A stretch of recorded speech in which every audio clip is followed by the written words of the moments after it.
Good evening, folks, and welcome back to Wilderness Wargaming. Tonight we're going to talk about the Sisters of Repentia, their lore, and how they interact with the new character in 9th edition, the Dogmata, why it's a little bit of a problem, and why this means that we need a little bit of flexibility in terms of the lore in the books in order to make this work.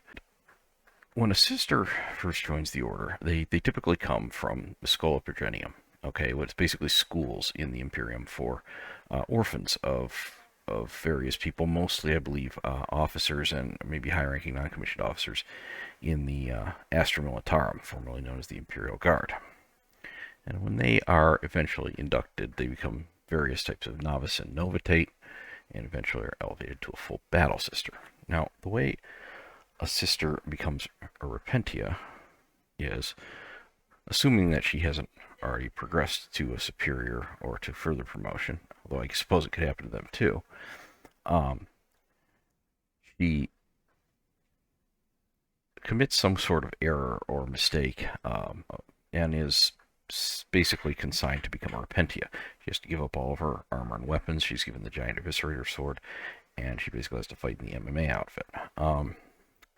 Now, on the tabletop, this is really actually pretty brutally effective. Repentia will absolutely vaporize a lot of units. But the way this happens, it implies in the codex, the 8th edition codex. I'm not sure if this blurb is repeated in the 9th edition, but basically in this blurb here, it implies that even for very minor mistakes, they are expected to volunteer themselves to become Repentia and atone for this, for whatever mistake they made. Now, this is not necessarily the death sentence that it appears to be, because it also states that they can, and in fact have, redeemed themselves through deeds of great bravery. Saint Celestine, the named character, who's one of the heavy hitter melee headquarters slot choices, supposedly did that. And it's implied that it's, although not common, it's not so rare as to be particularly noteworthy either. I guess it happens reasonably frequently. But it's not clear from any of this just what the standards are for a sister to be expected to volunteer herself to become a Repentia, or what the standards are for redemption. This blurb here indicates that it's fairly minor mistakes, even perhaps mistakes of thought. And for the sisters, mistakes of thought can be very serious, because they're supposed to be a highly religious, highly faithful order who've been trained almost since birth, and are utterly and completely dedicated to what they do. Other blurbs in other places indicate that it's not really minor things. It's actually fairly serious errors that will cause them to become Repentia, such as, for example, disobedience. Now, they are a military organization, and any kind of military organization is going to take disobedience as a very serious matter. So that perhaps makes a little bit more sense. On the battlefield, the Repentia are, as I just discussed earlier, very, very, very effective in melee. They have a higher weapon skill than a standard sister, comparable to the Celestians or to the Zephyrim. Their baseline 2 attacks at strength 6 AP minus 3 damage 2 is really brutal. Now, they do have a minus 1 to hit, but because they have the Zealot keyword, they also get an automatic reroll to hits when they charge or are receiving a charge. They also have a 5-up shrug, and they have the 6-up invulnerable save that most sisters units have. They can be enhanced as high as a 4-up. They also come with their own special stratagem, Desperate for Redemption. And this one is used if they die in the fight phase. You can deploy this stratagem. It's a little expensive at 2 command points, but it allows you to have them attack once before they are removed from play from being destroyed. Now, this is pretty effective in game, but it does have implications in the lore. The sisters who are in the Repentia are not like, for example, Imperial Guard penal units or real-life conscripts. They are extremely, extremely dedicated fighters, and they really, really want to redeem themselves when they've made this kind of mistake. In fact, even when they're not in the Repentia, they fight with extremely high levels of skill and high levels of bravery. at almost absurd levels of that for a normal human. It's important to remember that none of the sisters are superhuman. They are not like Space Marines, where they're significantly enhanced biologically with numerous additional organs, greater muscle mass, bone strength. They're 8 feet tall. No, a sister is a normal-sized adult human female. Now, she is wearing power armor, of course, which makes her significantly stronger and faster than an adult human normally would be. But she is not biologically enhanced, and any kind of cybernetics or anything like she has probably just to treat an injury. Some of them do appear to have cybernetic prosthetics, presumably from some battle they were in where they were wounded. Okay, this belief and this dedication that they have is very individual. Sisters are not people who have essentially had their identity wiped away. They still retain full human personalities in every way. They're not even like the Unsullied in, say, Game of Thrones. They still retain basically all their memories and all their identity. They even still have individual last names. For example, they don't give up their family names. So you have Morven Vall, Ephrael Stern, Judith Eruita, to name the three of the named characters in the Codex. All still have their own individual last names. And even if those were taken names, they still call out an individual identity above and beyond the order they're a member of. So what are the implications of this? Well, the sister, when she becomes a Repentia, is according to the 8th edition Codex, doing so voluntarily. The problem arises in the 9th edition Codex, and I'm going to get into that here in just a second. The second thing is, it's fairly obvious this is very likely to be fatal. Not only do they have fairly weak defenses in the game rules, they're only toughness 3, 1 wound, and they might be a little bit more troublesome to remove if their invulnerable save has been boosted, but for the most part, they're going to die very quickly to any kind of counterattack, and especially to shooting attacks. They get on very quickly. And you can assume that in the lore, they are equally vulnerable to enemy fire, since they're running around on a battlefield essentially in gym clothes with a gigantic chainsword. But maybe not. After all, we are quite certain that Celestine survived, and it's implied that this happens. So sometimes they survive, presumably because they're so aggressive that they destroy their enemies before they can be killed. And they might be judged to have succeeded in cleansing themselves of whatever error they made. But the question then is, what comes next? Now, theory, the sister, she gets back all her warriors, she goes back to her squad, or maybe to a different one, and she resumes her duties. But there are some disturbing implications here. Because of the nature of the sister's life, basically they're warrior nuns, with everything that implies. It's all the burdens of being both a soldier and a nun in a universe where there are truly horrendous threats that they face on a regular basis. For normal, unenhanced humans, the mental stress that they face must be, to put it mildly, acute. So it is possible that a sister will become a Repentia simply in order to have an escape from her existence as basically as a warrior nun. And it's possible that the Repentia are even designed to allow that, to allow for them to basically to give up when they've had enough without either shaming themselves with the order or feeling they've in some way failed. And the Codex implies that. It states that some sisters will take even the most minor mistake and use it as a justification for why they need to take the Repentia oaths. Now for the order, there's implications here as well.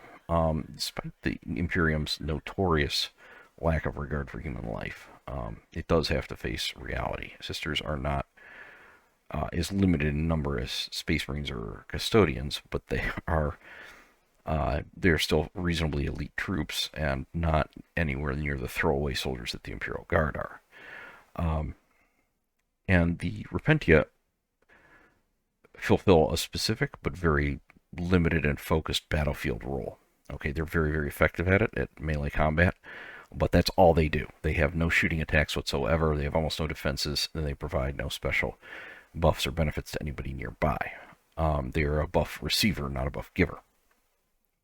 And while that's true on the tabletop, it's true in the lore too. Now, I know some people will say, well, tabletop's really not supposed to reflect lore. It's supposed to make it game work, blah, blah, blah. That's true. At least insofar as the armies balancing against each other and needing to make the game playable. But what a unit does and how it works should at least generally reflect what the lore is about it. So you can take some clue to how things work out for them by looking at the tabletop. So what this means is if you are in charge of an order of battle sisters, you don't want too many Repentia because they're a drain on your manpower, or girl power really, I guess. I find it very difficult to conduct operations effectively when all you have available are large quantities of regretful zealots looking to throw themselves at a chaos knight with a chainsword. By the same token, they are tremendously effective, so you definitely want to have some available because they get the job done. Now, we do have some alternatives to them. There is the Arco-Flagellant, which is also an elite slot unit. I didn't cover it in Sisters 2 because I don't own them. I will cover them probably in Sisters 4, who also come with their own special stratagem at one CP that triples their number of attacks. They are 13 points per model, so they're a little bit cheaper than the Sisters. They come as minimum size squad 3. Can go up to 10. So they are very similar to the Repentia in overall what they do.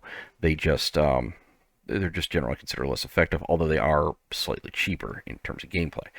But for the sisters within the lore, this would mean that not having enough Repentia shouldn't be as much of a problem, because you do have a unit that's very similar in that it's a melee unit that is expected to take very high casualties. And then also there are your less casualty vulnerable melee options, your Zephyrim, which are your very, very high speed unit, and then your Celestian Sacrosancts, who are your bodyguards and your very high durability option. And they're not exactly the same niche as the Repentia, but they do generally the same melee role. Okay, now the problem that appeared in the 9th edition codex was the addition of a model called the Dogmata, who you see there at the bottom left. And if you take a look at the model's face, you will almost immediately see why she's a problem, because she is basically a gigantic Karen. In fact, that face is why I modeled mine with the helmet on instead of the face, because her description is, let's just say, not complimentary. And I don't mean just mean not complimentary as in she's not nice. I mean as in she sounds like she's actually kind of a problem for the sisters and how they work. The reason that I say that is buried in the 9th edition codex on page 27 on there, the Order of the Valorous Heart, for some reason. She doesn't have her own page in there, even though she's a new unit. I find that a little odd. But it states in here, Dogmata rigorously enforce their sisterhood's prescribed regulations and ensure cast iron adherence to the most minute of sacred observances. Dogmata have the power to denounce a fellow battle sister as wanting for either piety or skill. And they can basically arrest their sisters on the spot and confine them to the Repentia or to the Mortifiers, which are even worse. Apparently, according to that, it doesn't put any limits on it or indicate any recourse. Now, in the lore video, I'll indicate why we don't want canon in games, and we don't especially want it in something like Warhammer 40,000, because there's, much like the blurb earlier that indicated that the sisters consign themselves to repentance for even the most minor mistakes, this sounds a little bit much to be absolute. It is probably a propagandistic or else just a very general declaration, if we treat it as a writing from within the universe rather than a third-party observation, which is what we should do. So the implications for the sisters, basically in the 8th edition view, where they were reporting themselves, they were essentially viewed as having a high degree of faith, and they were very trusted to do self-discipline. All of a sudden, in the 9th edition, they've introduced the Dogmata to essentially take this over, with no clear indication as to why. There's no indication that the sisters have any kind of discipline problem where suddenly this was needed. We can assume the Dogmata was always around, it just wasn't represented in the tabletop game earlier. But it's not entirely clear what justification there is for this specific description. she's not needed specifically just to fulfill the chaplain prayer role that she does. You already have the missionary and the dialogus that can do that role to various degrees, and the preacher can supplement. So while she can do that, she's actually the most expensive option for it. And yet the only real game benefit you get for her is basically it is better melee stats. So it's not clear what from a lore standpoint she does to justify having her as a tabletop model exactly. We could maybe assume that she is a level of command below a paladin. She can be a warlord, and you can give her warlord traits and such like that. So maybe that's it. That she is essentially being trained for command. But there's a lot of questions about her. First of all, what are the limits of her authority? She can do this, okay, to a regular sister squad member, fine. Can she do it to a Dominion or a Retributor? Yeah, probably. Well, what about Seraphim or Zephyrim? Most likely. What about a Celestian or a Sacrosanct? Most likely. What about a Sister Superior? It's a little bit less clear. What about a Celestian Superior?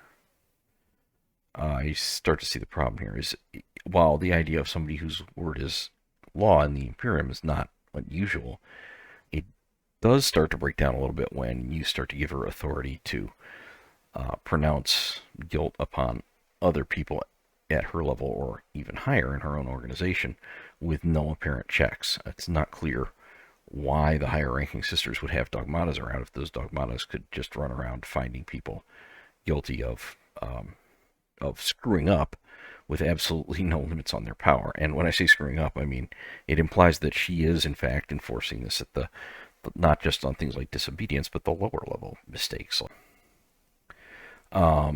Does she, if she can do this to higher level people, does she require proof of her accusations if she's accusing a superior or a paladin or something like that? Can her decision be reviewed by anybody? Probably. I would imagine that if she's denouncing, say, a paladin, that a canonist has the power to review it. How are they selected? All of the sisters are extremely faithful all the time, and it's a little hard to see how you'd find one that stood out even more than all the others. Is she maybe just the one that is the biggest busybody to go tell on her sisters? That could be a real discipline problem in and of itself if you have a position that you get into by constantly essentially backstabbing other people using their rules. That could be a serious internal problem for how the sisters function. And how are they trained? How does she become? How does she gain the priestess role? Do they go off and train with the Orders Dialogus for a while, or what? Now, overall, her role, the way it's described, it sounds a lot like an Imperial Guard Commissar. But she also kind of seems to have somewhat of the role of a chaplain. No, not that kind. That kind. And those two combined tend to lead to an impression that she might be an attempt to give the sisters basically a chaplain slash justiciar. Now, the chaplain role sort of makes sense because they're already basically a religious organization. The justiciar makes less sense, partly because there's very little evidence for the requirement for her, since we already know the sisters discipline themselves very well, but also because the justiciar makes even less sense than she does. There's also no evidence that Space Marines have discipline problems that their sergeants and captains and lieutenants can't handle, and it's even more problematic that you are assigning discipline to a guy who doesn't talk. I don't think I like the justiciar model, and I like his capabilities, but his lore is, to me, highly questionable. I'm really not sure where Games Workshop was going with this concept. I think they just wanted to get the model out there and wanted to give the sisters the prayer capabilities, and this is the route they took. But we can, within the lore, kind of figure out a way to make this work by figuring that maybe what the Valorous Heart page has to say about her is not exactly a clear representation of the real truth. What she really does, it seems to me, is something else. First of all, she obviously has the chaplain role, since she does the exact same thing in the command phase of dispensing out her incantations to either inspire or protect her sisters. And like the chaplain, she sets an example for them. Now, her doctrinal role, although it indicates that she can dispense basically pretty arbitrary discipline, I think her real doctrinal role in here is actually to essentially keep the sisters and their doctrine in line with each other and to combat outside influence on them. See, with the Space Marines, their chaplains are all Space Marines. The sisters are heavily accompanied by people who are not sisters. They're one of the armies that, although these things are all in the Codex and they count as part of the army for rules purposes, they come across in the way their lore reads very much like allies. So you have everything from missionaries and preachers to crusaders and assassins, and all three of the other preacher, well, not preacher, but the priest roles that I mentioned, the preacher, the missionary, and even the Dialogus, all come from outside, either outside of the Adeptus Sororitas entirely, or do not come from the Orders Militant.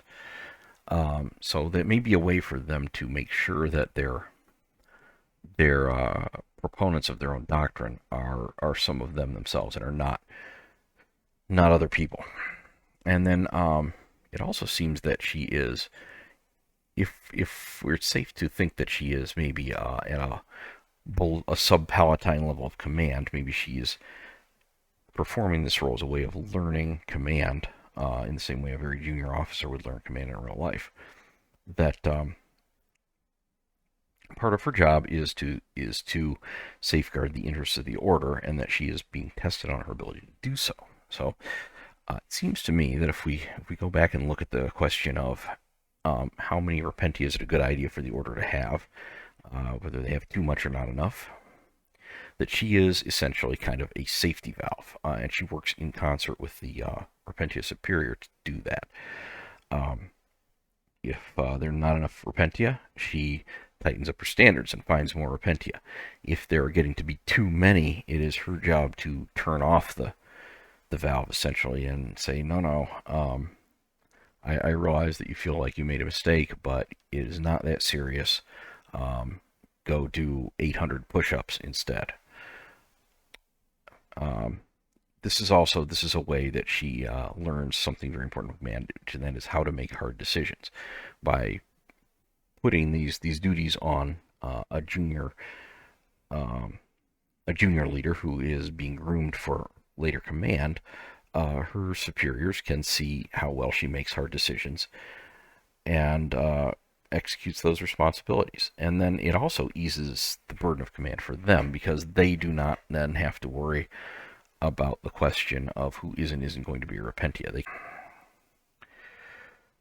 So that's pretty much all I have to say. I think that's a way that we can maybe justify the role of the Dogmata a little bit better than what the 9th edition Codex actually gives us. I do think that more thought could have and should have been put into that when they were publishing it. She probably needed a better treatment than just that quick blurb in the book. But the nice thing about having a universe that really doesn't have canon is that we can work that out ourselves, and I think this is a pretty good solution to that problem. So please let me know what you think about this idea in the comments down below, and remember to like and subscribe, and click the notifications bell so you can keep up with all the great content we're going to be coming out with here on Wilderness Wargaming.